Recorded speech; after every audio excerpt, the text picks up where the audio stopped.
Thanks for supporting the channel by clicking the links in the description box. And thank you so much for liking, commenting, sharing, and subscribing. And now let's get into this podversation.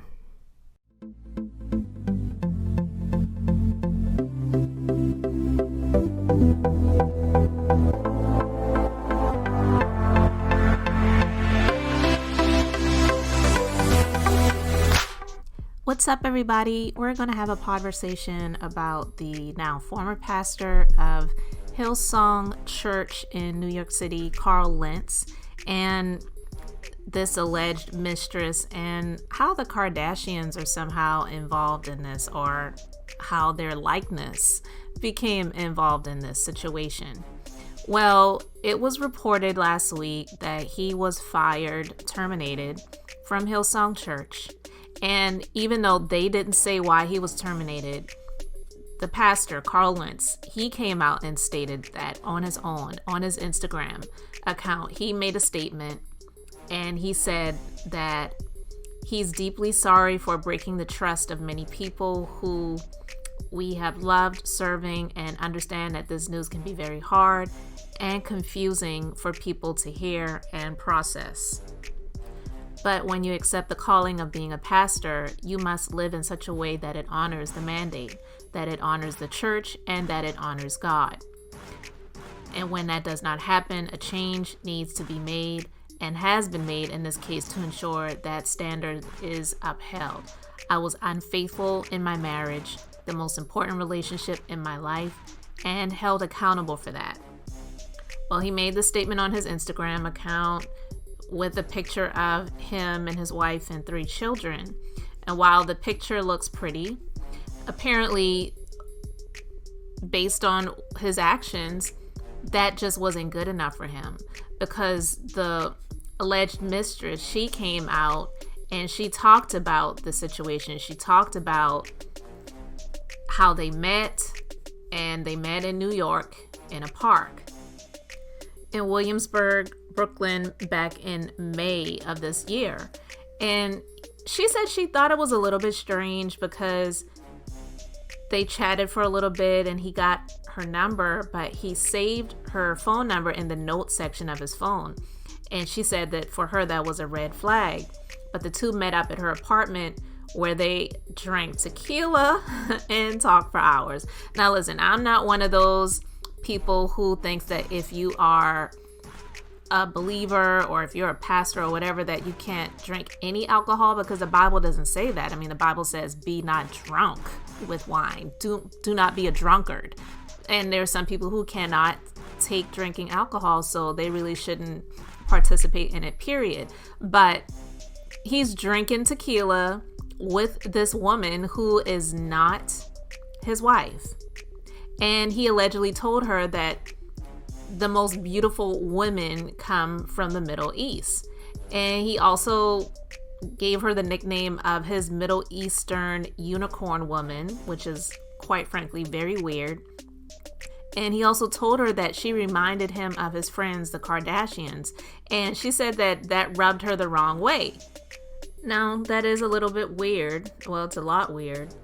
But she said that he was a professional narcissist who lies too much. So obviously he was a liar, because he was cheating on his wife and seeing you, Miss Middle Eastern unicorn woman, and having an affair with you, and you participated in it. So you're both liars. But I digress. She said that they became obsessed with each other. He was like a drug to her, and she was like a drug to him. So they really couldn't help themselves. But it's like, was he using this woman to vicariously have a relationship with one of the Kardashians? Because, you know, this Hillsong Church, it's one of those bigger churches that has had a lot of celebrities go to it, like Vanessa Hudgens, the Kardashians, Hailey and Justin Bieber. He even baptized in some NBA player's bathtub at some point, which is a little bit weird in my opinion as well. But it's a huge mega church. And a lot of these mega churches do have a lot of mega names and mega celebrities that go to them. And I feel that when they get involved with a lot of these people in these so-called friendships or relationships, then it kind of goes to their head.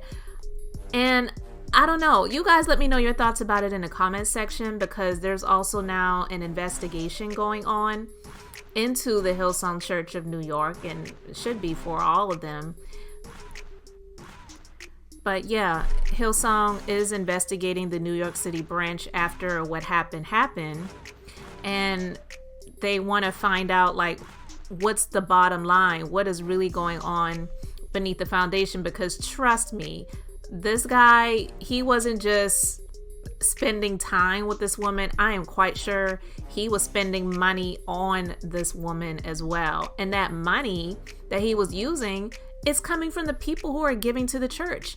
And these churches are exempt from taxes, as far as I know. I don't know the inner workings of all of it. I've heard some of them pay some taxes, but they don't pay certain types of taxes. But this is business. This is big business. And a lot of these things that they have in place where they're not taxed, especially when it comes to things like this, they need to be getting taxed. Because if people like little old me, who has a business and I'm paying a lot of taxes, has to do what I'm doing, then these people shouldn't be able to slide by and not have to pay taxes, and they're just living high off of the donations of the people who are giving to these institutions, to these churches, to these businesses.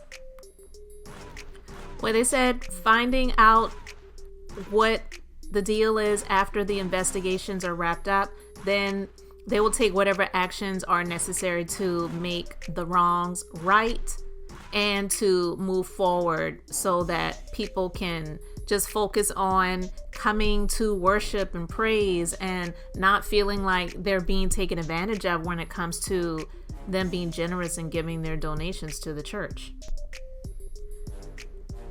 But anyway, you guys let me know your thoughts in the comment section. Do you feel that this guy may have had some sort of thing for the Kardashians, and seeing this woman who has some sort of resemblance, so he thought, to the Kardashians, he was able to live vicariously through this situation and have this torrid love affair behind his wife's back? And the wife will probably forgive him, because we already know how that goes, especially when it comes to these preachers and pastors who are having solicit affairs and being just disgusting behind their wives' backs, like Pastor John Gray.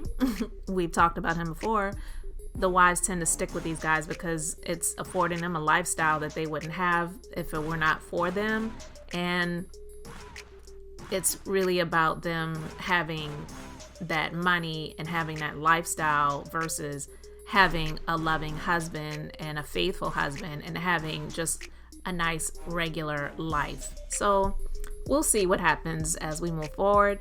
But anyway, you guys, thank you so much for listening, and let me know your thoughts in the comment section.